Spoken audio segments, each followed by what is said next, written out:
Bonjour les amis, je suis l'évangéliste enseignant Franck Cana, pasteur à l'Église Centre International d'Évangélisation et principal enseignant à l'École révolutionnaire de la foi chrétienne. Je vous propose un élément très instructif, mais avant de passer à l'élément, avant de vous laisser suivre l'élément, j'aimerais vous convier, vous inviter à venir vous inscrire à l'école révolutionnaire de la foi chrétienne. Les coordonnées défilent, vous pouvez vous inscrire. Nous avons fait un système qui fait qu'à tout moment, quelqu'un, d'où qu'il soit, peut s'inscrire à cette école en présentiel et à distance.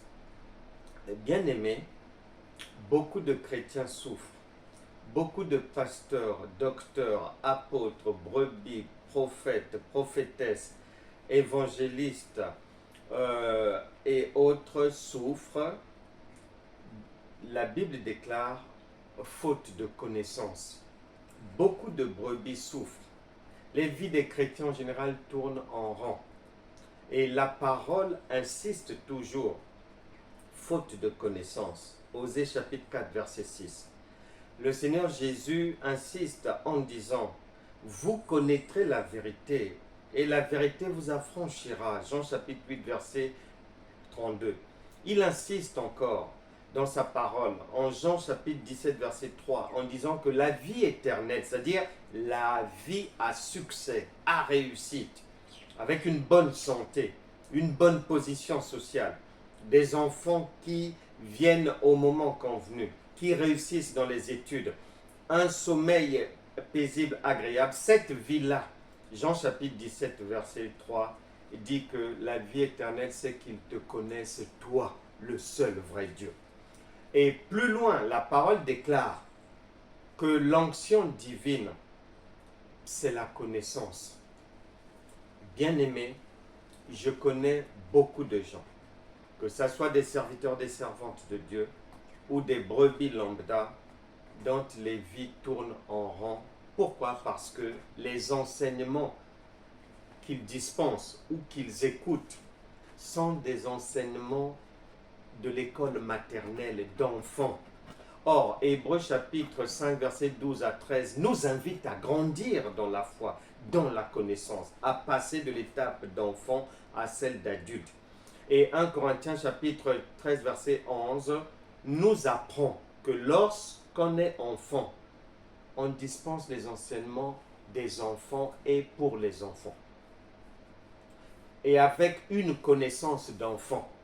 Mais lorsqu'on devient adulte, il faut ne plus dispenser les enseignements des enfants aux enfants, mais les enseignements d'adultes.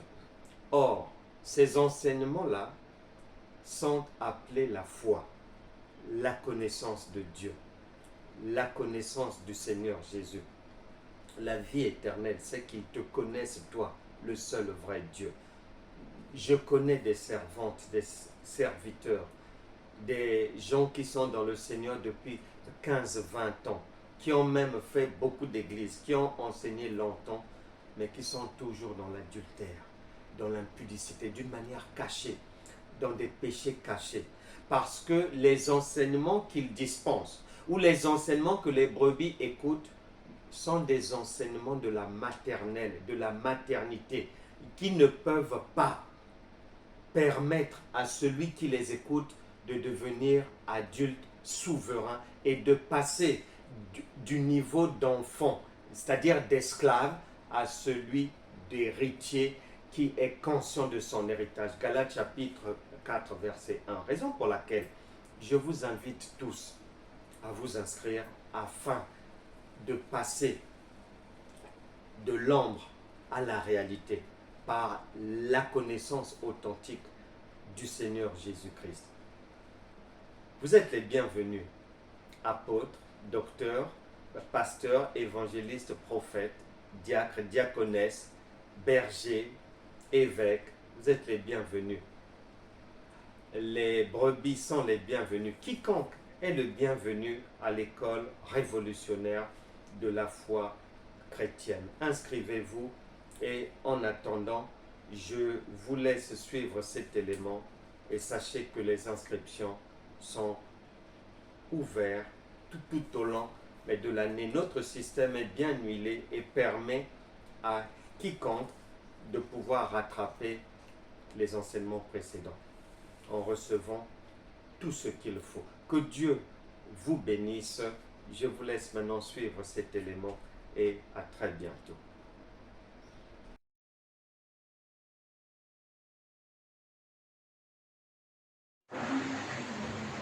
Shalom, prenez place.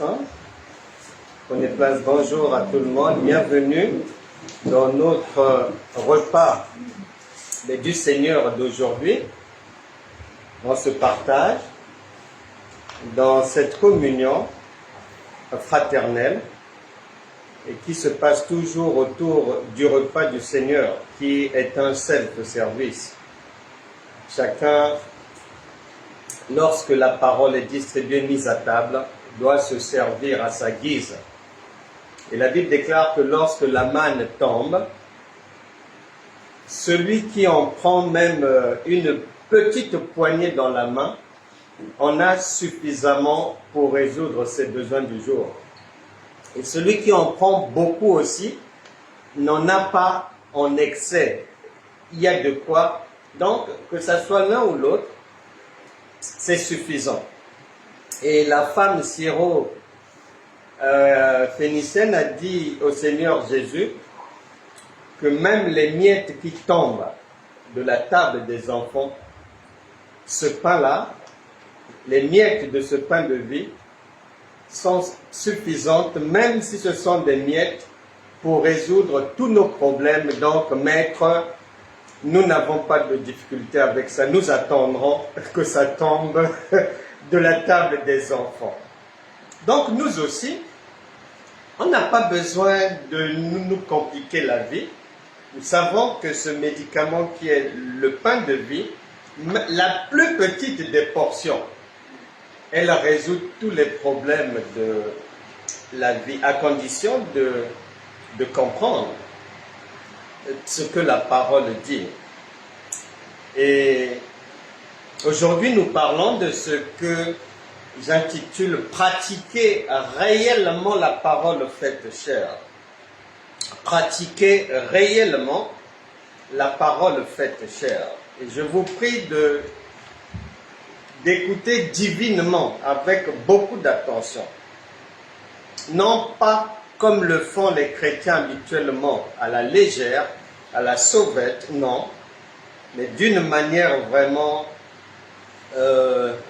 physique et spirituelle. Car le pain de vie, c'est lorsqu'il est distribué, contrairement à ce que les chrétiens croient, on sert le repas. Ils ne font pas attention aux différents plats qui sont servis. Ils ne s'occupent pas de ça. Une fois qu'on achève le repas, une fois que le maître de séance, le Seigneur dit « Bon, ce que j'avais à vous distribuer aujourd'hui est terminé », c'est à ce moment-là, pendant que les autres sortent de table, que les chrétiens veulent maintenant être rassasiés par la prière, par des déclarations, par des sceaux, par la gesticulation, l'agitation. Non, non, non, non, non. Ça, c'est être hors sujet. Lorsqu'on va à l'école, si tu veux comprendre le cours, c'est pendant que le maître est en train d'expliquer. C'est pendant que le professeur est en train d'expliquer le théorème de Pythagore, les équations chimiques, et tout c'est à ce moment-là que ton cerveau peut comprendre. Mais si tu attends qu'il achève son cours pour le solliciter encore, ou pour espérer comprendre ce qui est déjà passé, non, non, non, non, non. C'est faire fausse route, faire vraiment erreur. C'est pour ça que la parole de Dieu déclare « Mon peuple périt vraiment faute de connaissance ». Et en introduction, je dirais que nous menons une vraie bataille, une lutte, un combat contre l'ignorance des chrétiens. là est notre bataille de la vie, contre l'ignorance. L'ignorance. Nous vivons dans un monde chrétien dans lequel les chrétiens, les enfants de Dieu, vivent en opposition, c'est-à-dire à contrario, un, de ce que dit la parole de Dieu, deux, du fonctionnement de la société. La parole de Dieu et la société disent la même chose. La parole de Dieu dit par l'apôtre Pierre, faites tous vos efforts pour joindre à votre foi la connaissance. Salutations à toi, bien-aimé apôtre Emmanuel Gongloff, sois béni. Shalom, nous sommes ensemble dans cette distribution du pain de vie. Chacun son tour et aujourd'hui c'est mon tour de servir le repas du Seigneur. Dernièrement c'était pour toi et aujourd'hui le cuisinier de service, ben, c'est moi. Et donc je suis en train de dire que nous vivons dans un monde chrétien qui marche en contradiction totale des Écritures et du fonctionnement de la société. Les Écritures disent quoi? Elles disent, faites tous vos efforts pour joindre à votre foi la connaissance. La société dit quoi? La société fonctionne sur le principe du progrès permanent. Dans tous les domaines, on recherche à améliorer les médicaments, les avions, les ordinateurs. C'est-à-dire permanent. On ne se contente pas de ce que l'on a. Non. Le salut de l'humanité, humainement, vient de la recherche, vient de l'insatisfaction permanente au niveau de la connaissance. L'humain se dit que non, mon cerveau est capable d'aller plus loin. Mon cerveau est capable de produire mieux. Et c'est de cette manière-là que l'humanité avance et tout. Cas pratique simple.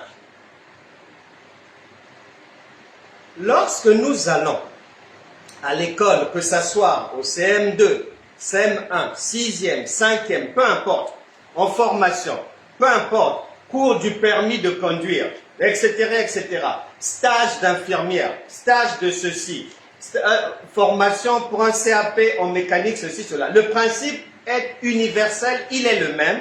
C'est-à-dire que chaque matin, lorsque je vais me lever en tant qu'élève, je m'attends obligatoirement à apprendre quelque chose de nouveau en allant en cours. Je m'attends obligatoirement à une nouvelle connaissance. C'est comme ça que l'humanité avance. Et si une maman, elle constate, l'enfant revient de l'école, il est au CM2, lundi, après les cours, elle essaie de vérifier avec l'enfant. Qu'est-ce que la maîtresse vous a enseigné aujourd'hui? Ah, maman, elle nous a enseigné 1 plus 1 égale 2. Ok, très bien. Mardi, mon fils vient. Dis-moi un peu, qu'est-ce que vous avez appris en cours aujourd'hui? Maman, nous avons appris 1 plus 1 égale 2. Bon, peut-être que c'était une révision. Ok, ça passe. Jeudi, viens mon fils. Alors, dis un peu à maman, qu'est-ce que la maîtresse a dit aujourd'hui? 1 plus 1 égale 2. Vendredi, 1 plus 1 égale 2. C'est-à-dire, obligatoirement, maman va se déplacer pour aller voir le directeur de l'école. Parce que le principe de l'école, c'est un apprentissage permanent. On ne reste pas sur les acquis d'hier. Non. Raison pour laquelle, dans la parole de Dieu, dans l'Ancien Testament, on nous apprend qu'il il y a eu les écoles des prophètes. Pour dire que la parole, c'est une école. Dans le Nouveau Testament, on nous apprend que les apôtres enseignaient dans des écoles. Et Jésus est un enseignant. Un enseignant, c'est un maître qui transmet des apprentissages. Et le fonctionnement d'une école, c'est sur le principe de distiller, distribuer, transmettre au fur et à mesure des jours passant de nouveaux apprentissages aux étudiants. Et c'est ce que le Seigneur Jésus a fait. Malheureusement, dans le monde chrétien, le constat, tout le monde peut le faire. C'est un constat qui consiste à remarquer que la plupart des chrétiens, je dirais même 90%, lorsqu'ils écoutent un enseignement, lorsqu'ils viennent à l'église, lorsqu'ils sont dans une réunion appelée enseignement, en tout cas, tout ce que tu vas leur dire qui est en dehors de ce qu'ils connaissent, pour eux, tu les entraînes dans une zone insécure. Ils sont en danger. C'est-à-dire, c'est comme si tu les emmènes au bord du précipice. Encore un petit mouvement de vent et vous êtes dans le ravin. Donc, ils se sont bâtis une muraille. Et ils restent dans cette muraille-là, faisant les mêmes choses, chantant les mêmes chants, sautant de la même manière, jeûnant, faisant les mêmes jeûnes, à répétition, les mêmes enseignements, raison pour laquelle le peuple de Dieu jusqu'aujourd'hui, Dieu n'a pas retiré cette parole, périt faute de connaissance.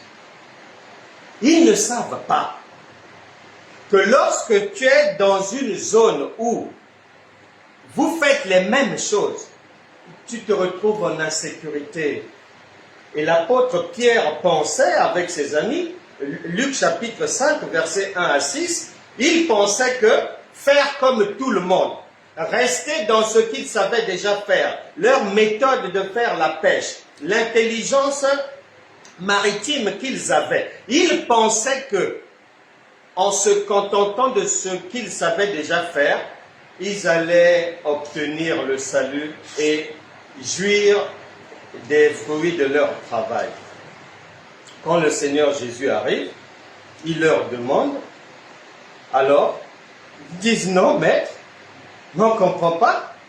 Nous avons travaillé toute la nuit et beaucoup de chrétiens souffrent, attendant des résultats, faisant les mêmes choses depuis 15 ans, 20 ans, pensant les mêmes choses, ayant peur d'aller vers un nouvel apprentissage, considérant ce que Dieu n'appelle pas enseignement comme enseignement. Et ils vont à une réunion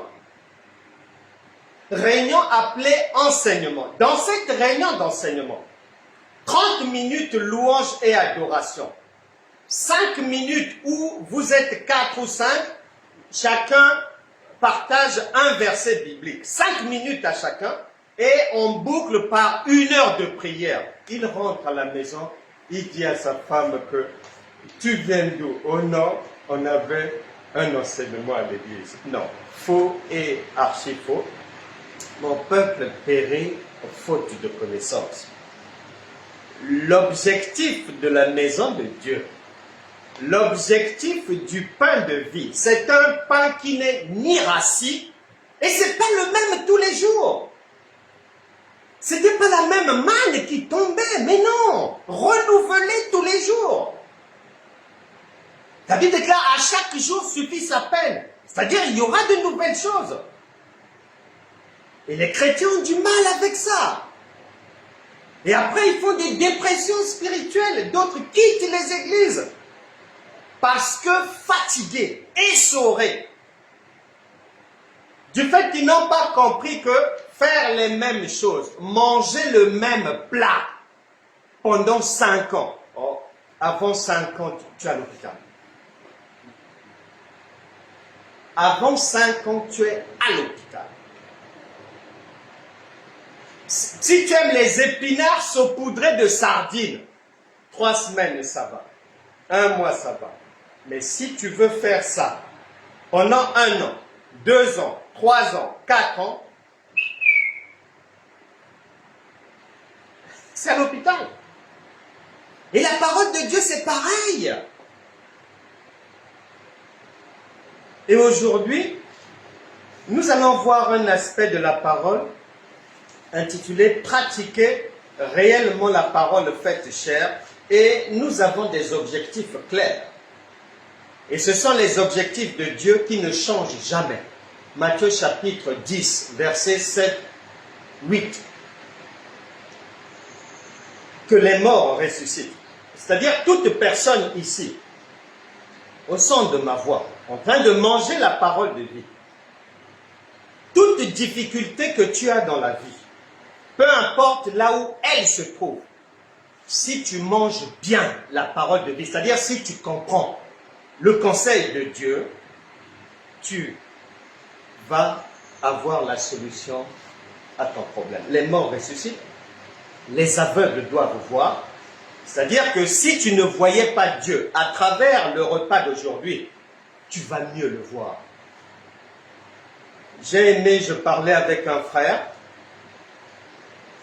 il m'a dit ceci, il m'a dit, le jour où il m'a entendu enseigner sur le lion de la tribu de Juda, il s'est dit, mais je n'ai jamais entendu cet enseignement quelque part. Mais pourtant, ce qu'il dit, c'est une évidence, c'est vrai. L'agneau et le lion sont toujours ensemble, le Père et le Fils. On ne peut pas les séparer. Et c'est écrit dans les Écritures.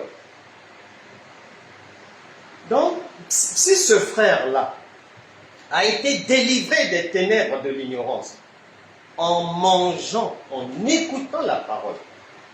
Et c'est que c'est là, on met ce repas à la disposition de tout le monde. À la disposition de tout le monde. Et c'est la volonté du Père que les morts ressuscitent, les aveugles voient, les sourds puissent entendre. C'est-à-dire si tu ne comprends pas Dieu, qu'à travers ce repas, que tes oreilles soient débouchées, et que tu le comprennes enfin à partir d'aujourd'hui. Les aveugles doivent voir, les malades doivent être guéris, toute maladie dans le corps. Tu n'as pas besoin même de voilà, maladie, hey, sors de mon corps si tu l'as. Non, le Saint-Esprit n'est pas un gamin. Avant toi-même, Jésus a dit, avant qu'un être humain n'ouvre la bouche, Dieu, il sait ce qu'il va dire. Il connaît les préoccupations. Il sait là où le médecin par excellence doit les toucher pour te guérir. Il le sait et il n'a pas besoin de toi. Tout ce qu'il te demande, prends le médicament, c'est tout. Le reste, ce n'est pas de ta compétence. Prends le médicament. Comment il va guérir? À quel moment? Ou bien, ce n'est pas parce que tu vas dire, maladie, va-t'en, sors, Satan, je coupe tes pieds, va, ceci, cela, que la maladie va partir. Non, ça ne se passe pas comme ça. Le royaume de Dieu est un royaume spirituel. Et c'est un repas surnaturel. Donc ça dépasse les murs, les frontières, les espaces, les étendues. Ça dépasse. Et ça travaille. Et tous les démons doivent être chassés. J'ouvre rapidement une parenthèse sur l'ignorance chrétienne. Dieu dit, pourquoi ne comprends-tu pas mon langage? Jean chapitre 8, verset 43. Pour dire par exemple, lorsqu'il dit, en mon nom, vous chasserez les démons. Les gens, 99% de la galaxie chrétienne pensent qu'il faut que je prononce le nom de Jésus pour que le démon s'en aille. Or, lorsque la parole dit en mon nom, ben, son nom c'est quoi? C'est Jésus. Jésus c'est quoi? C'est la parole. La parole, c'est quoi? C'est la vérité, la connaissance. Donc en fait, il fait comprendre que c'est celui qui connaît qui va être libéré des jours. Ça se joue sur la connaissance. Jean chapitre 17, verset 3. La vie éternelle, c'est qu'ils te connaissent, toi, le seul vrai Dieu. Donc les frères, je referme cette parenthèse. Nous poursuivons et je prie tout un chacun de faire confiance au pain de vie. Il n'est pas un gamin, il n'a pas besoin de toi. Et avant que tu n'ouvres la bouche pour dire Seigneur, j'ai mal au dos à droite, il le sait bien avant toi, même avant ta naissance. Donc tu n'as pas de cours à lui faire. Tu n'as pas de cours à lui faire. La parole, elle est maîtresse d'elle-même. Elle n'a pas besoin d'être aidée. Elle est suffisante, autosuffisante. Maintenant, tel un médicament, ce qu'elle nous demande, c'est de prendre seulement le médicament. Et toi, quand tu prends le médicament, quand tu le prends, tu sais, tu prends tel médicament parce que tu as des céphalées. Tu dois le prendre pendant 7 jours. Tu dois le prendre matin, midi et soir. Tu connais les détails que tu dois prendre, on t'a dit, au milieu des repas. Tu connais toutes ces choses-là. Maintenant, le chrétien veut obtenir la solution de ses problèmes en prenant le pain de vie. Il ne sait même pas ce que ça veut dire. Il ne sait pas comment le pain travaille. Il ne sait pas si c'est un pain physique ou surnaturel. Il fait des gestes, des choses physiques alors qu'on est dans le surnaturel. Il souffre, il transpire alors qu'un médicament ne te demande pas d'aller faire 42 tours de stade pour être guéri. Il te demande seulement prends un peu d'eau, tu me mets dedans, c'est tout. Et le reste, je sais le faire. Donc, que chacun puisse bien saisir ce pain de vie sous le bon angle. Pas sous l'angle habituellement des chrétiens qui sont, on ne va pas se mentir, en général, dans l'échec, faisant les mêmes choses, s'abrutissant. La Bible déclare dans 2 Thessaloniciens chapitre 2 verset 9 à 12, Dieu a dit qu'il leur envoie une puissance d'égarement pour qu'ils puissent croire aux mensonges, demeurer dans les larmes, être maudits à vie, faisant les mêmes choses, ne comprenant rien à rien. La Bible déclare quelque part dans chez Tite que apprenons toujours sans jamais parvenir à la connaissance de la vérité.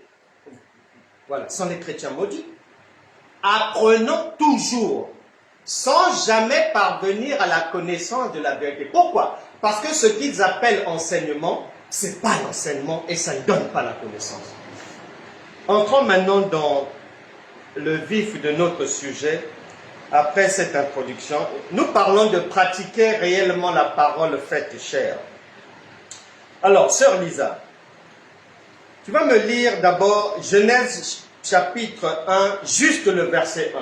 Nous marchons à la hâte. Au commencement, Dieu créa les Du volume, parce que là, il faut que même les fourmis puissent t'entendre. Voilà. Comme ça, personne n'aura à se plaindre.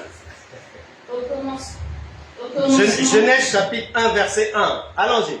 Au commencement, Dieu créa les cieux et la terre. Au commencement, Dieu créa les cieux et la terre. Donc, les choses invisibles, les cieux, et les choses visibles, la terre. Ok. On ajoute une écriture. 1 Corinthiens chapitre 15, verset 40. 1 Corinthiens chapitre 15, verset 40. On ajoute cette cartouche-là. Il y a aussi des corps célestes et des corps terrestres. Il y a aussi, c'est une répétition de Genèse chapitre 1, verset 1, une redondance. On répète. Attention, il y a aussi des corps célestes et il y a aussi des corps terrestres. Ça ne s'arrête pas là. l'Écriture t'avertit encore, attire encore ton attention. Jean chapitre 3, verset 12. Jean chapitre 3, verset 12.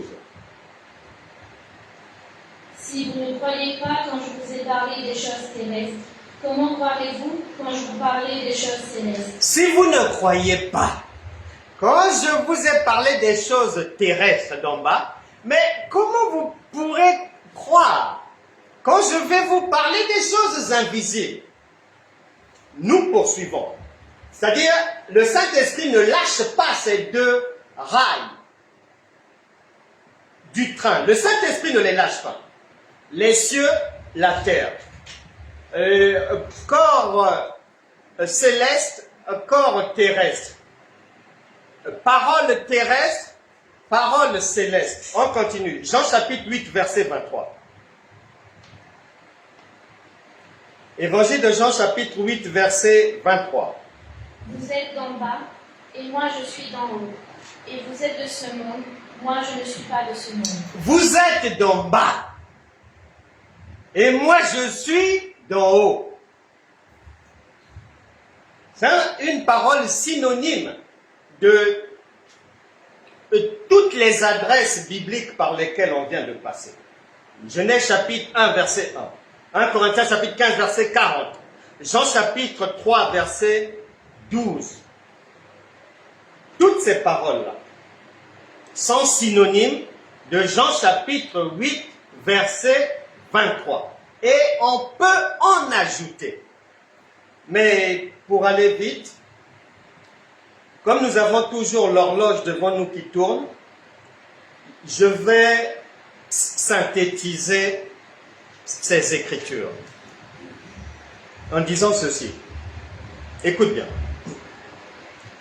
De bout en bout des Écritures, Dieu te fait le rappel. Ma fille, mon fils, attention, n'oublie pas, il y aura toujours le céleste et il y aura toujours le terrestre. Il y aura toujours l'invisible et il y aura toujours le visible. Les deux marchent ensemble comme les rails d'un train. Tu ne peux pas les séparer. Si tu sépares, le train ne peut aller nulle part. Pour que ta vie puisse avancer, il te faut ces deux rails-là, l'invisible et le visible. Et dès le départ, c'est par là que le Seigneur a commencé.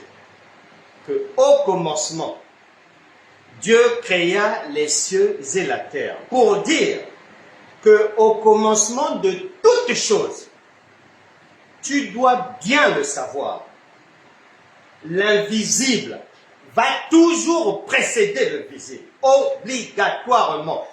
Ce n'est pas une histoire de prier dans le vide sans comprendre. Non, si tu ne comprends pas ça, tu es un égaré, une égarée. Et tu vas perdre ton temps à aller faire des choses que Dieu ne te demande pas de faire. Les cieux précèdent la terre. Raison pour laquelle, dans le cheminement de l'histoire de l'humanité, quand tu vas arriver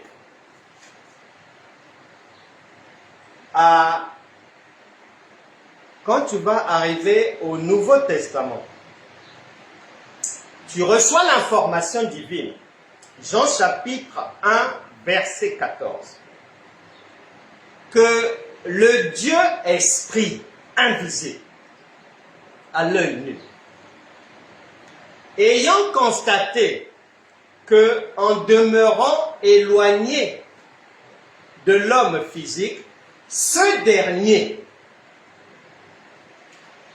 a du mal à obéir à la loi. Tant qu'il est un Dieu de l'extérieur, il constate que le peuple est toujours dans la désobéissance, où le peuple a une vie en dents de scie. Lundi, il marche droit. Mercredi, une mauvaise nouvelle arrive. Il sort du chemin. Le dimanche, on l'emmène à l'église. Il demande le pardon de tous ses péchés et il décide que désormais, je marche droitement. Mardi, une mauvaise nouvelle arrive, que l'enfant est tombé à l'école, l'enfant se trouve aux urgences. Elle court là-bas déjà en pleurs, ayant oublié le psaume 23, verset 1, qu'elle a chanté dimanche pendant 2 heures. L'Éternel est mon berger. Je ne manquerai de rien. Elle, tout est oublié. Et Dieu s'est dit non, non, non. En restant à l'extérieur de ces gens-là, la sauce ne tiendra jamais. Il faut que je vienne, moi-même, et que je puisse demeurer avec eux en permanence. Or, pour demeurer en permanence avec l'homme, puisque c'est lui le créateur, c'est lui qui a créé son affaire, il a prévu que pour qu'il demeure en permanence, il faut qu'il vienne d'abord sous la forme humaine, qu'il ramasse tous nos péchés et nos faiblesses, qu'il les cloue à la croix, et par la résurrection, qu'il vienne maintenant entrer au-dedans de nous et y élire domicile éternellement en faisant de nous des gens de la maison de Dieu. Éphésiens chapitre 2, verset 19 et au verset 22, une habitation de Dieu en esprit. Maintenant la Bible dit, Jean chapitre 1, verset 14, Jean chapitre 1, verset 14, que la parole s'est faite chair. La parole s'est faite chair. Donc, la parole est esprit. L'esprit est venu à la rencontre de la chair. Et la Bible déclare en Éphésiens chapitre 5, verset 31, que les deux, à ce moment-là, deviennent une seule chair. C'est le mariage entre l'esprit et notre chair. Maintenant, ce mariage est célébré à la résurrection.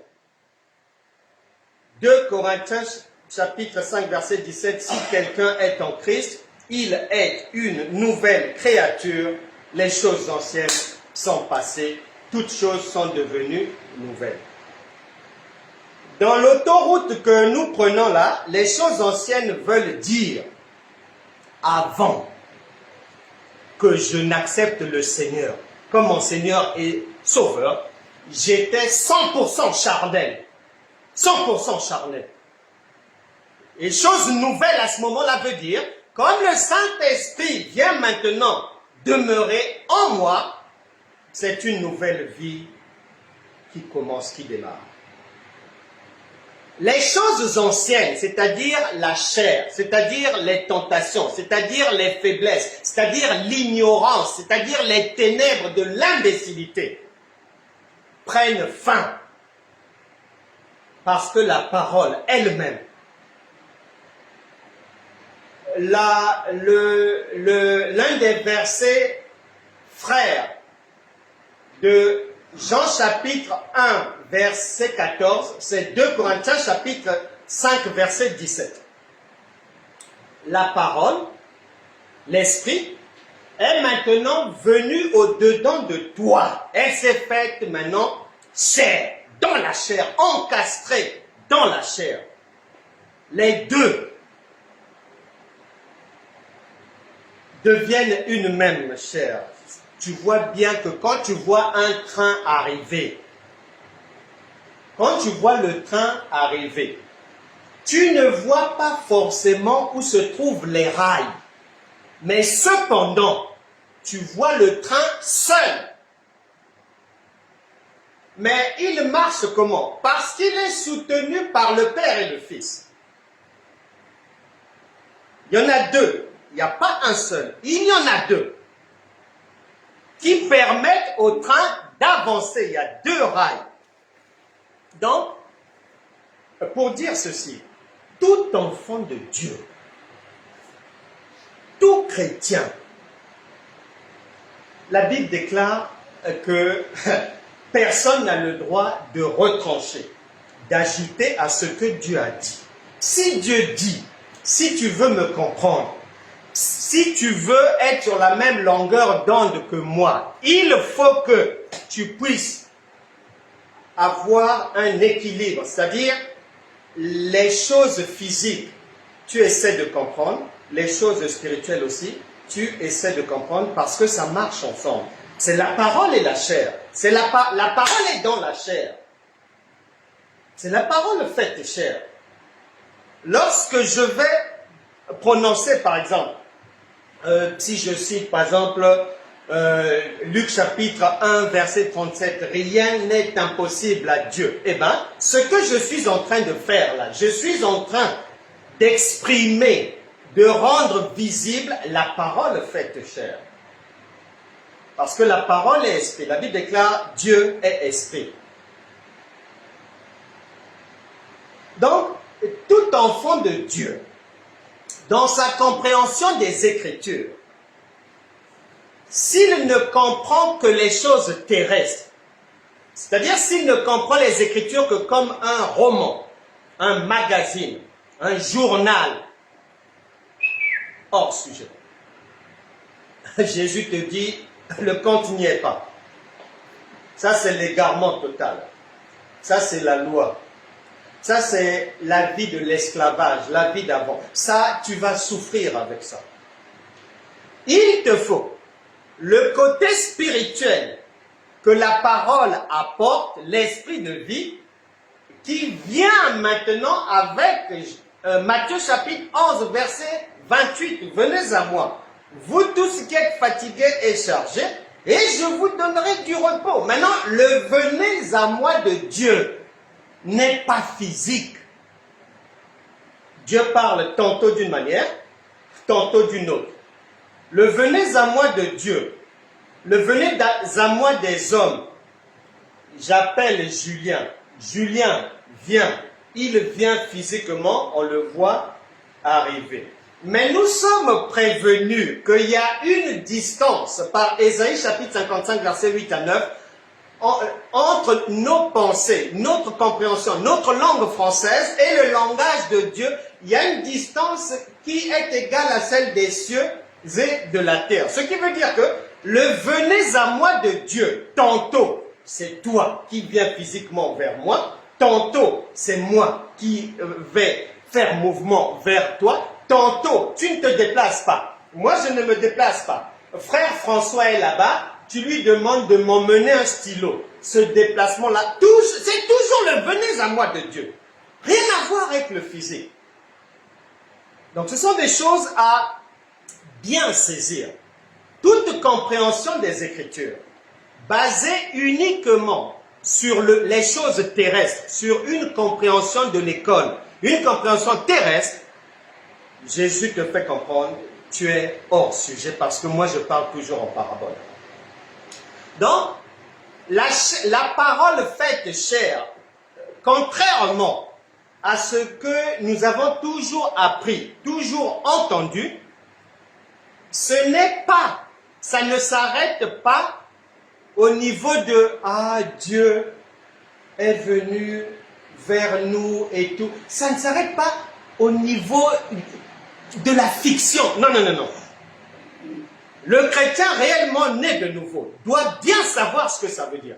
Que la parole, c'est l'esprit qui est maintenant venu pour vivre dans ma chair. La parole ne parle pas de la chair d'une autre personne. La parole ne parle pas d'un musée, de l'histoire, du passé, de quelque chose qui est extérieur à toi. Non, la parole te parle toujours de toi-même. Et le Saint-Esprit, il est un Dieu du dedans. Ce n'est pas un Dieu du dehors. Si le Saint-Esprit était un Dieu du dehors, comme la plupart des chrétiens l'acceptent, eh bien, le Seigneur Jésus n'avait pas à venir se sacrifier à la croix, parce que la croix, c'est la trajectoire pour que finalement qu'il vienne vivre au-dedans de nous. C'est tout. Et pour que lui soit désormais un Dieu du dedans qui me fait moi-même Dieu est égal à Dieu. Jean chapitre 5, verset 17. 1 Jean chapitre 4, verset 17. Donc, je vais prendre deux exemples rapidement de l'égarement des chrétiens dans ce siècle présent, du fait qu'ils ne prêtent pas attention. Jésus explique bien.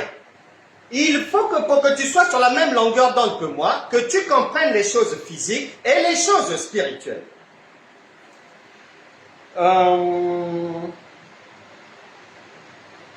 On va dans 1 Corinthiens chapitre 14. On va galoper à partir du verset 33. Car Dieu n'est pas un Dieu de désordre. Plus fort, pardon. Les mouches n'entendent pas. Car Dieu n'est pas un Dieu de désordre, mais de paix, comme dans toutes les églises des saints, et que les femmes se taisent dans les assemblées, car il ne leur est pas permis d'y parler, mais qu'elles soient soumises selon que le dit aussi la loi. Si elles veulent s'instruire sur quelque chose, qu'elles interrogent leur mari à la maison, car... Stop. Sur la base de cette écriture, les chrétiens et beaucoup d'enseignants, beaucoup de pasteurs et autres, ont conclu que la femme ne peut pas enseigner. En fait, leur compréhension tient sur une compréhension intellectuelle et calée sur la lecture de la lettre, sur la chair, sur la lecture de la lettre. Or, Jésus te fait comprendre, dans les Écritures que nous avons pu lire, Jean chapitre 3, verset 12 et Jean chapitre 8, verset 23, que si tu t'arrêtes sur un seul rail, chose terrestre, et qu'il te manque la compréhension du second rail du train, les choses célestes, tu es hors sujet. Maintenant, comme Dieu est amour, et il ne cache rien à ses enfants, comme une maman ne cache rien à ses enfants dans leur éducation, il va nous révéler la pensée maintenant de l'esprit. Là, 1 Corinthiens chapitre 14, verset 33 et suivant, ça c'est la lettre, c'est la chair. Allons maintenant dans ce que l'esprit lui va dire. Galates chapitre 3, verset 28. Galates chapitre 3, verset 28. Il n'y a plus ni juif, ni grec, il n'y a plus ni esclave, ni libre, il n'y a plus ni homme, ni femme, car tous vous êtes un en Jésus-Christ. Amen. Donc déjà, cela veut dire que le Saint-Esprit, l'Esprit, si dans la chair, admettons que la femme ne pouvait pas enseigner, l'Esprit, lui, quand il vient en moi, quand il vient en elle, il vient donner la capacité à cette femme-là de pouvoir le représenter maintenant, de pouvoir être son porte-parole. Une autre écriture, parce que devant un tribunal, ça va se jouer au plus grand nombre de témoins. On prend une autre écriture témoin, 2 Corinthiens chapitre 5, verset 16. C'est pas comme la plupart des chrétiens, il prend un verset, la femme ne doit pas prêcher, il est là seulement. En l'an 2000, la femme ne doit pas prêcher. 2008, la femme ne doit pas prêcher. 2004, mais il y a d'autres écritures. Tu ne voyages pas dans Canaan. 2 Corinthiens chapitre 5, verset 16. Allons-y. Ainsi, dès maintenant, nous ne connaissons personne selon la chair, et si nous avons connu Christ selon la chair, maintenant, nous ne le connaissons plus de cette manière. Voilà. Ce n'est plus dans la chair. On a pu commencer dans la chair, mais maintenant. Et Paul va aller plus loin. Lisons rapidement Galates chapitre 3, verset 1. Rapidement, on est juste de passage. Galates chapitre 3, verset 1. Ô Galates dépourvus de sens, qui vous a fasciné vous aux yeux de qui Jésus-Christ a été peint comme crucifié. Vous aux yeux de qui Jésus-Christ a été peint comme crucifié. Or, la plupart des chrétiens, ils marchent avec soit l'Éternel des armées, qu'ils ne connaissent pas, soit avec Jésus homme, c'est-à-dire non crucifié, et rares sont ceux qui marchent avec Jésus crucifié. C'est l'esprit maintenant. C'est pour ça que l'apôtre insiste que moi je vous ai enseigné le crucifié seulement. Je ne vous ai pas enseigné la chair, mais l'esprit. Et ce qui veut dire donc, lorsque tu rassembles tout ce que nous venons de voir dans les Écritures, tu arrives obligatoirement à Jean chapitre 6, verset 63. Allons-y rapidement. Jean chapitre 6, verset 63. Nous parlons de pratiquer réellement la parole faite chair. C'est l'esprit qui vivifie, la chair ne sert de rien.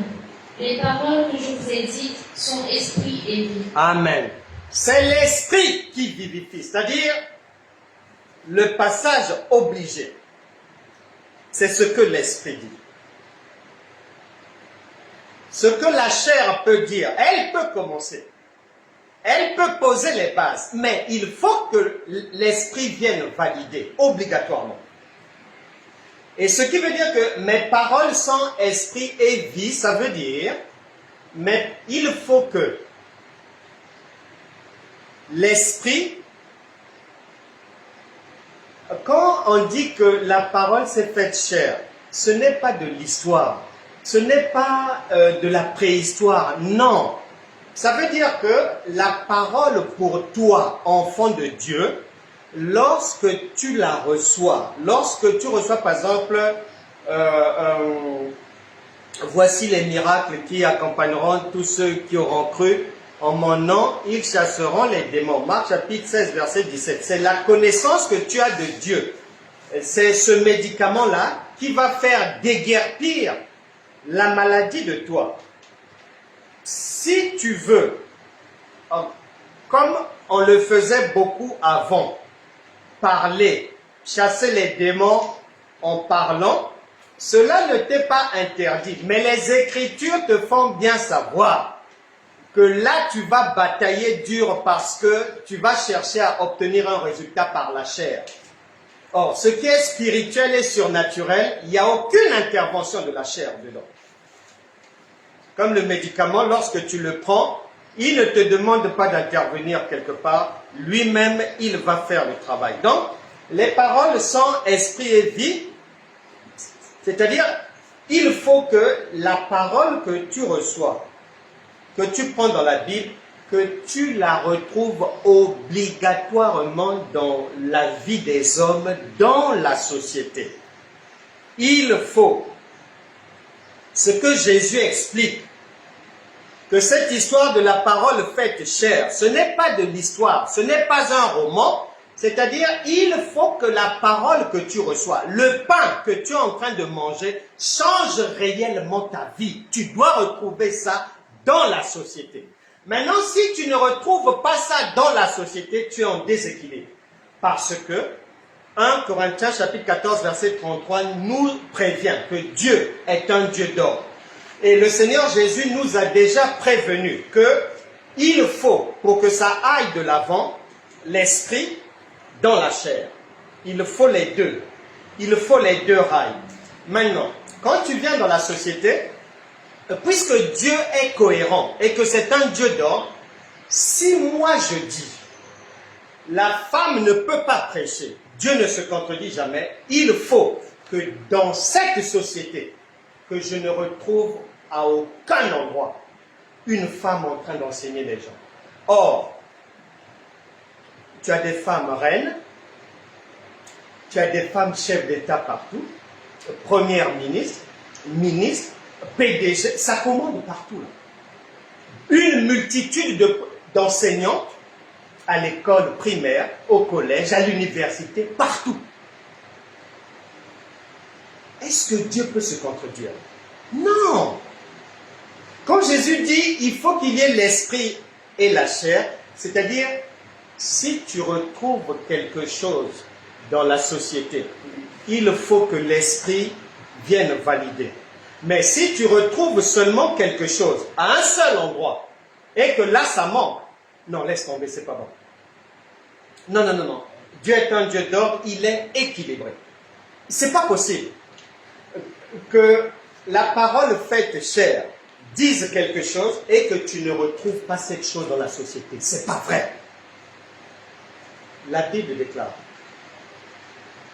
le sacrifice du Seigneur Jésus de l'agneau immolé était prévu depuis l'éternité, depuis les temps les plus anciens. C'était déjà prévu. Quand tu viens analyser cette histoire de la femme ne doit pas prêcher, déjà, ça ne va pas tourner rond, ça ne peut pas tenir sur les deux rails parce que dans la société, les femmes enseignent partout, elles sont chefs partout. Elles commandent les hommes partout. Donc, c'est une incohérence de dire que Dieu va permettre que dehors là, la femme marche sur nos têtes et que dans les 4 murs de l'église seulement, nous régnons sur la femme. Non. Non, non. Il y a chez Dieu de la cohérence. C'est pour ça que Jésus dit, prête attention. Si je t'enseigne les choses terrestres, il faut que tu comprennes aussi celles qui sont spirituelles parce que c'est lié. Il y a une cohérence. Dieu n'est pas un déséquilibré. Donc, rien que sur cette base-là, plusieurs se sont égarés jusqu'aujourd'hui. Ils sont complètement égarés. La parole est esprit. La Bible dit, maintenant cette parole-là, mes paroles, c'est pas seulement esprit, non, c'est esprit et vie, c'est-à-dire ce que tu considères comme venant de l'esprit, il faut que tu retrouves ça dans la vie de tous les jours. Si tu ne retrouves pas ça, ne valide pas. Pour que tu valides quelque chose, il faut que tu retrouves ça sur les deux rails. Plus grave encore, pour prouver l'égarement des chrétiens. Est-ce que, sœur, tu peux relire 1 Corinthiens chapitre 14 à partir du verset 33?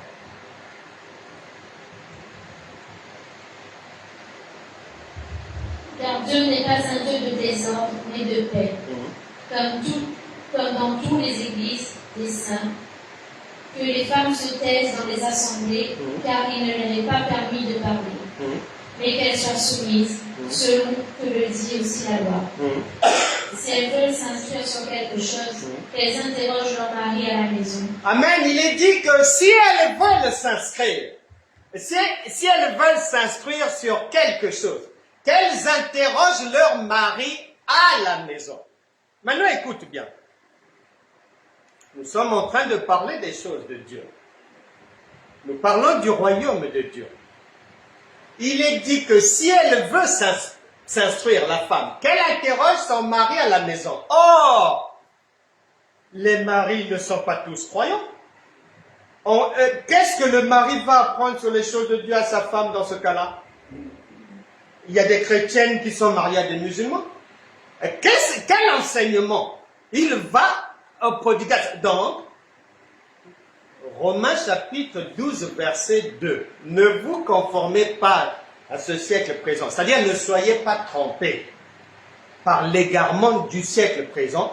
Soyez transformés par le renouvellement de votre intelligence. Donc, en fait, il suffit de réfléchir juste 5 minutes et tu comprends rapidement que non. Là, Dieu ne parle pas de l'enseignement de la parole, il parle des choses domestiques de la maison, là où le mari, n'importe quel mari, peut apporter des éléments de réponse à sa femme. Très simple. Mais comme les chrétiens ne réfléchissent pas, ils restent dans l'égarement. Très très très simple. Donc, le cheminement qu'on vient de faire vient battre en brèche la fausse doctrine qui dit que la femme ne peut pas prêcher. Ça n'a rien à voir avec ça. Ça n'a rien à voir. Tous les maris ne sont pas croyants. Et tous les maris ne connaissent pas la parole de Dieu. Quand bien même ils sont chrétiens, tous les maris ne lisent pas la Bible.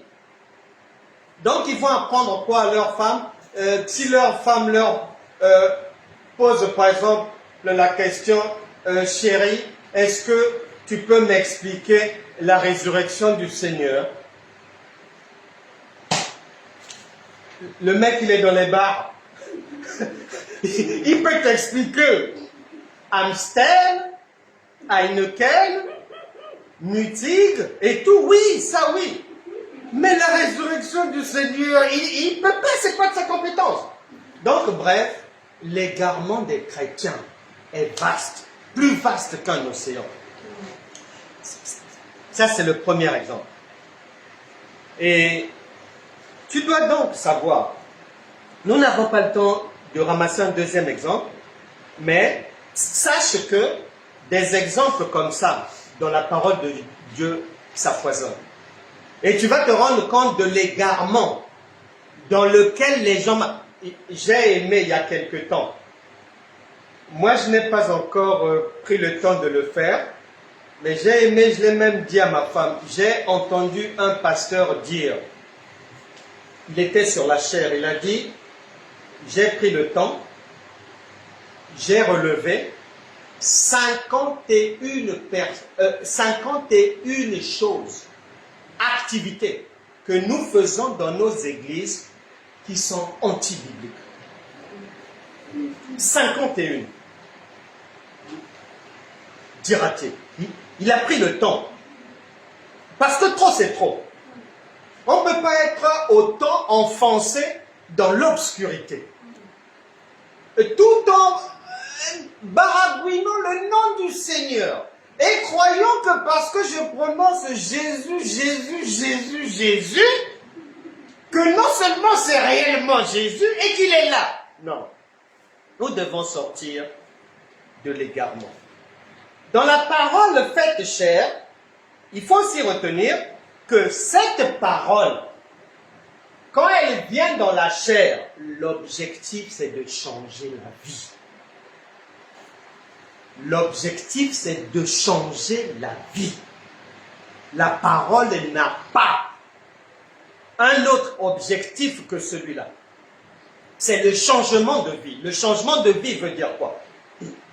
Mais c'est comme quand tu es malade, tu vas voir le médecin. Tu vas voir le médecin pourquoi? Parce que tu veux sortir de la maladie et lui te donne la solution. Mais la parole, le pain de vie, c'est un médicament, c'est pareil. C'est une solution pour les difficultés, un antidote, une thérapie puissante. Donc, si quelqu'un comprend la parole faite chair comme « Ah, le Seigneur Jésus s'était fait chair, ceci, cela », c'est un égaré. C'est-à-dire, Jésus a dit « Laissez les morts aller enterrer leurs morts ». C'est un Judas, c'est-à-dire, il est dans le peuple de Dieu, mais il n'est pas des nôtres. Il n'est pas des nôtres. C'est pour ça que la Bible dit, ces gens-là, ne vous inquiétez pas, ils sont partis parce qu'en fait, en réalité, ne vous époumonez pas. Ah, telle sœur est partie. Ah, tel frère a claqué la porte. Non, ne vous époumonez pas. Ils n'étaient pas des nôtres. Très, très simple. Donc, la parole faite chair, il faut bien comprendre la prescription médicale. Le médecin donne ce médicament, le pain de vie, pour que ce pain qui est spirituel vienne fabriquer, vienne résoudre tous les problèmes de ta chair. Toutes les difficultés que tu rencontres dans ta chair. Si tu ne le sais pas, si tu penses que c'est de l'histoire, si tu penses que tu dois souffrir, et si tu penses qu'il faut que tu jeûnes, fin novembre, une longue série de jeûne et prière dans la plupart des églises chrétiennes, et là je précise, noires, à travers le monde. Pour éviter de finir dans la casserole de Noël du repas du diable. Pour éviter. Jeûne, les gens jeûnaient, les gens criaient, les gens sautaient. 40 jours de jeûne dans certaines églises, 21 jours de jeûne, 12 jours là-bas, jeûne d'Esther, toutes sortes de jeûnes. Achevé par la nuit de la traversée. Très bien. Très bien. Objectif de ces jeûnes, échapper à la fourchette de Satan pour les fêtes et éviter que Satan me vole mes bénédictions de 2025. C'est bien un joli programme. Mais on observe après. Ce qu'on observe après, c'est que après la nuit de la traversée, dès le premier nouveau programme de jeûne et prière, plusieurs églises, 12 jours de jeûne et prière, 21 jours de jeûne et prière, 40 jours de l'éternel recommencement, parce que on ne comprend pas la parole, on ne comprend pas les Écritures, on veut obtenir de Dieu par la force. J'étais donc en train de dire que lorsque la parole vient en toi, donc la parole faite chair, eh bien, ça ne se passe, on n'obtient pas de la parole par le mérite, mais par la grâce. Nous sommes dans la grâce, et grâce veut dire gratuité. Tu n'as pas besoin de fournir un effort pour obtenir quelque chose. C'est comme le médicament que tu prends, il ne te demande pas de souffrir, il te demande seulement de le prendre avec un verre d'eau, c'est tout. Le reste, ce n'est pas de ta compétence. Et le pain de vie, c'est pareil. Lorsque cette parole, elle rentre au-dedans de nous, elle a pour objectif d'aller guérir, reconforter, exhorter, consoler, apporter la lumière, sortir de l'ignorance, briser les jougs, chasser les démons. Elle-même, elle fait tout ce travail.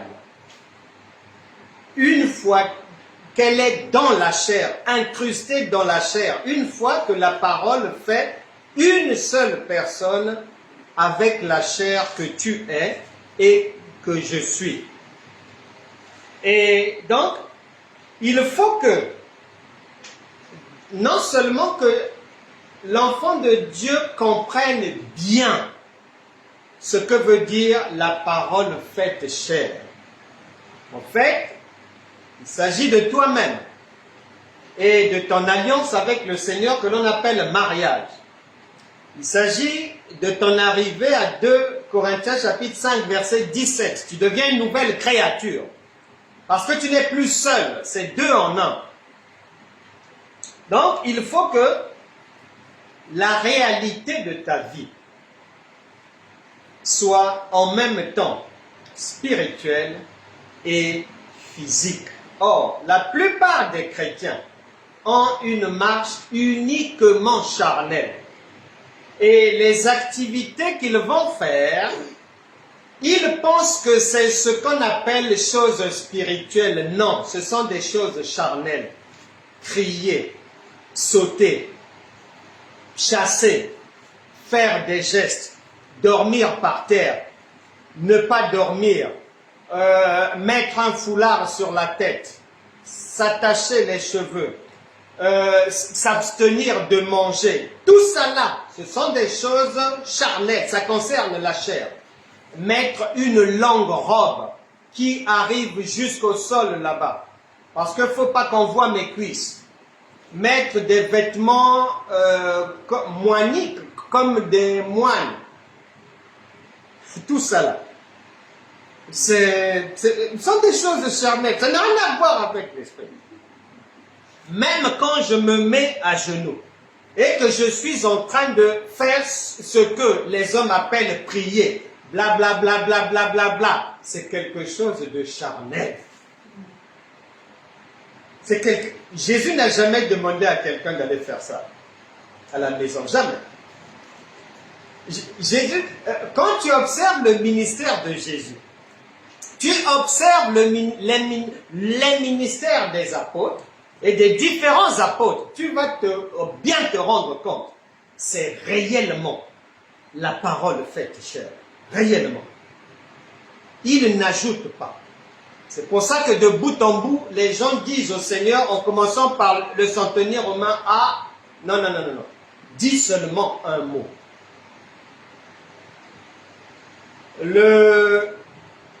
Pierre dit à Jésus, c'est sur ta parole qu'on va jeter les filets. La femme à la perte de sang, lorsqu'elle vient toucher le pan de la robe, du vêtement du Seigneur, c'est ça la parole faite chair.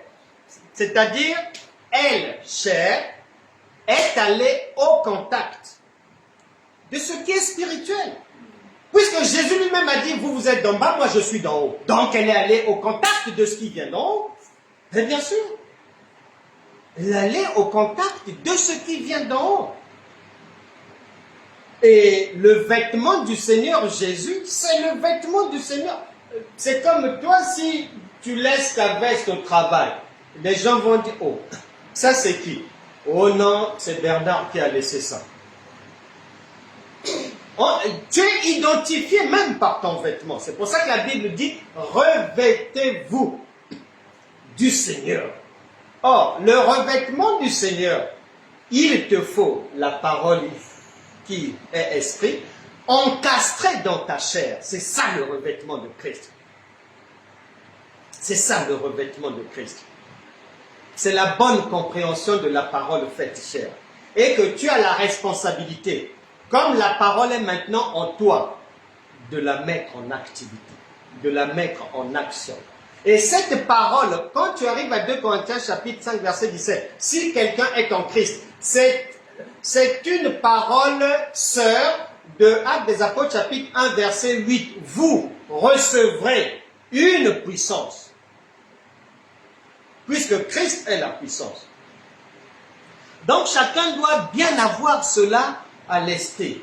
La parole faite chair, c'est-à-dire elle doit être concrète dans ta vie, elle doit être suivie des faits, elle doit conduire au départ des démons, à la guérison divine, à la fin des difficultés, à la fin du chômage, à la résurrection de tel dossier, à la récupération de tout ce que tu avais perdu, à ta restauration financière, ta restauration au niveau des connaissances, etc., etc.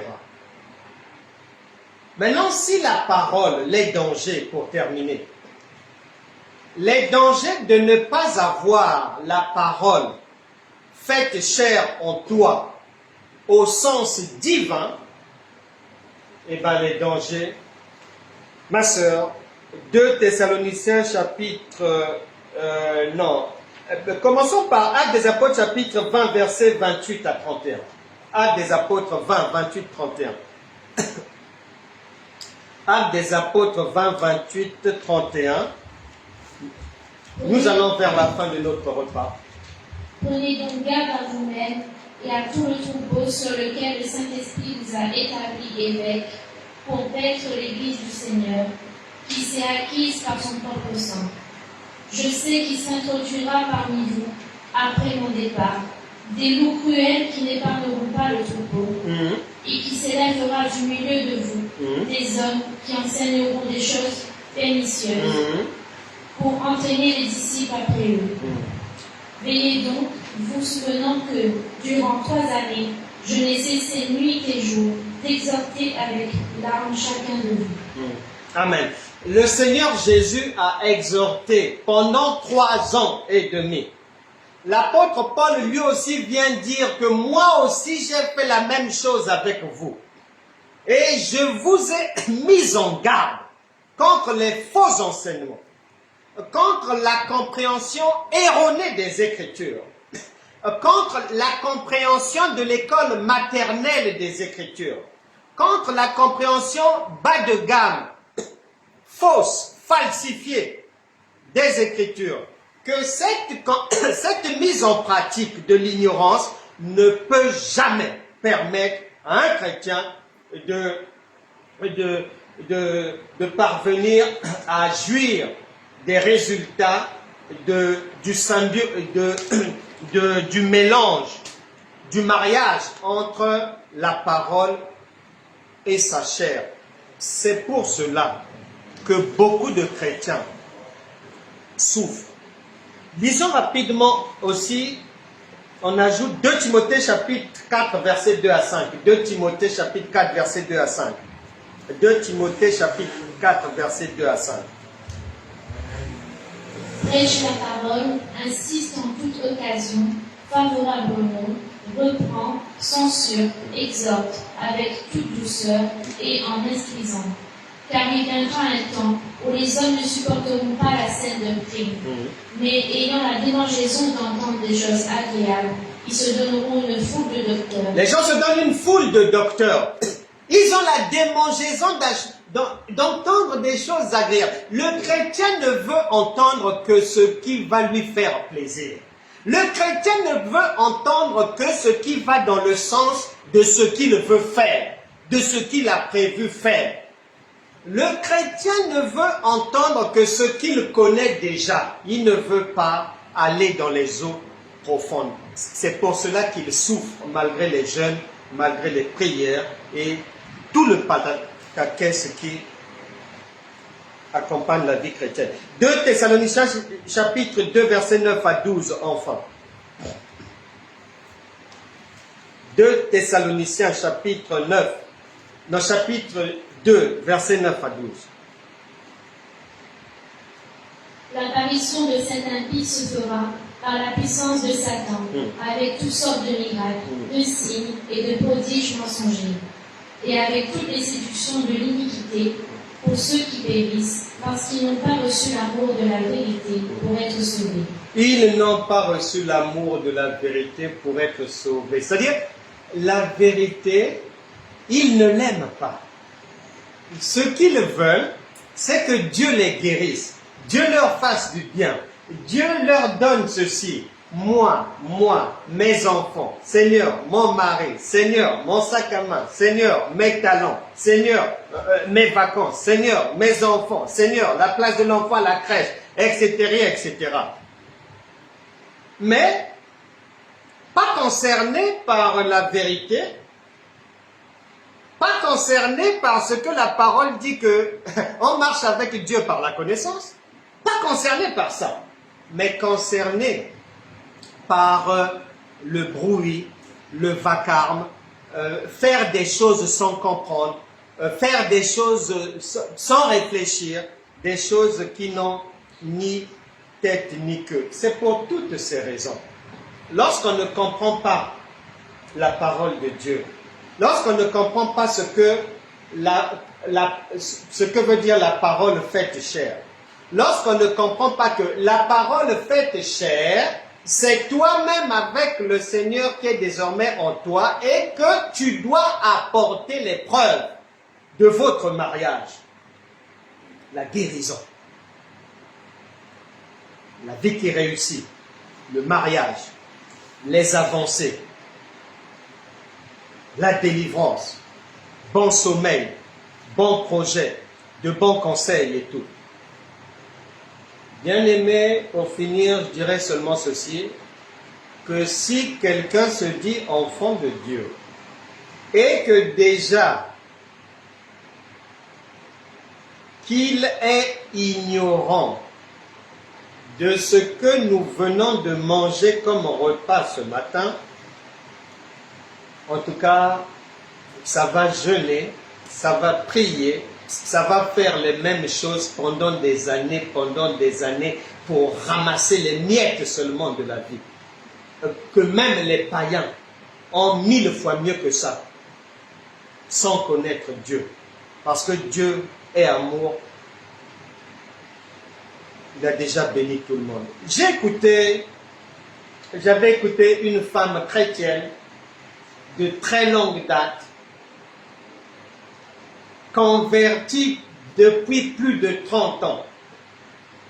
Et elle faisait son témoignage qu'elle n'en pouvait plus. Et que ça faisait 30 ans qu'elle était dans un combat spirituel. Combat spirituel, pourquoi? Parce que sa vie tournait en rond. L'éternel recommencement. Et elle priait matin, midi, soir, depuis 30 ans. Voilà les conséquences lorsque on habite à Osée chapitre 4, verset 6. Mon peuple périt faute de connaissance. La Bible n'a jamais dit faute de prière, non, faute de connaissance. La Bible dit que l'Esprit qui vit en toi, le Saint-Esprit, il est tout puissant. Tout puissant veut dire tout le charabia que tu veux faire. En lui, il y a déjà ça aussi. Tu n'as plus besoin de le faire.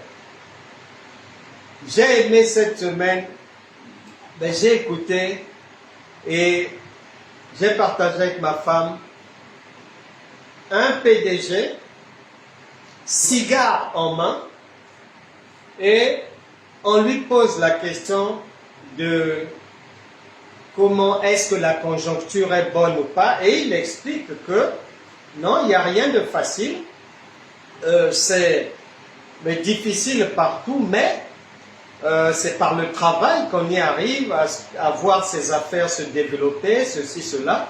C'est vrai qu'on vit dans un monde de requins, mais ce n'est pas parce qu'il y a des requins qu'on ne va pas aussi se faire une place ici. En travaillant, on y arrive. Et il ajoute avec son cigare à la main que nous autres là, notre avantage vient du fait, si on a réussi, ça vient du fait que on est né dans une famille chrétienne. Nos parents nous ont donné cette éducation chrétienne. Donc, comme Jésus est en moi, c'est bien. Et la personne lui pose la question. Mais pour que Jésus fasse, il vous faut faire des sacrifices. Il dit non. Il l'a fait pour moi. Il s'est sacrifié une fois pour moi. Je n'ai plus besoin de faire des sacrifices. Il est déjà là. C'est pour ça que je réussis dans mes affaires. Donc, cette simplicité de compréhension de Dieu fait défaut aux chrétiens. Une autre personne, elle disait qu'elle en a marre. Marre de quoi? Elle a l'esprit de colère et des mauvaises pensées, de vengeance, de haine, de rancune et tout. Elle a prié, elle a jeûné, elle a tout fait depuis des années. Elle dit qu'elle en a marre, elle a fait toutes sortes de prières, ça ne part pas, elle est toujours la même personne. Mais c'est facile à comprendre. Jésus dit qu'il est venu se sacrifier pour nous donner la paix. Venez à moi, vous tous qui êtes fatigués et chargés, et je vous donnerai du repos. Toi, tu ne comprends pas ça. Tu fais des jeûnes, tu fais des prières, tu fais des choses, pensant qu'en contrepartie de ce que tu fais avec ta chair, tu vas obtenir gain de cause. Non, mais tu n'as rien compris, on est dans la grâce. C'est pour ça. Et il y a beaucoup, la plupart des chrétiens sont comme ça. Les difficultés ne partent pas. Elle prie depuis des années. Elle attend un mari. Mais elle l'attend comment? Dans les jeûnes et les prières. Pensant que le jeûne, si elle pleure devant deux murs toute la semaine, de 8h à 9h, de 6h à 7h30, que ça sera pris en compte dans la comptabilité de Dieu pour lui envoyer un mari. Pouf! Non, ça ne se passe pas comme ça. Dernière cartouche que l'on va prendre et on va finir. 2 Timothée chapitre 2 verset 7. 2 Timothée chapitre 2 verset 7. Nous avons tout reçu par grâce. Comprends ce que je dis, car le Seigneur te donnera de l'intelligence en toutes choses. Comprends ce que je te dis, car le Seigneur te donnera de l'intelligence en toutes choses. On n'a pas dit que quand tu vas prier, quand tu vas ceci, quand tu vas jeûner comme ceci, quand tu vas sauter comme ceci, quand tu vas chanter comme cela, le Seigneur te donnera l'intelligence. Non, on a dit comprends sur la base de l'enseignement, sur la base du repas du Seigneur, du pain de vie, comprends, comprends, comprends. Et le Seigneur te donnera l'intelligence en toutes choses. En toutes choses. Et c'est cette intelligence-là qui va te permettre de sortir des erreurs, de sortir de l'ignorance, de sortir de l'égarement, de comprendre que quand on dit que la femme ne doit pas enseigner, qu'elle rentre chez elle, demande à son mari, le Saint-Esprit, au fur et à mesure des enseignements de niveau supérieur que tu vas recevoir, va t'éclairer, te faire comprendre qu'il ne s'agit pas là des choses de Dieu parce que tous les maris ne sont pas croyants.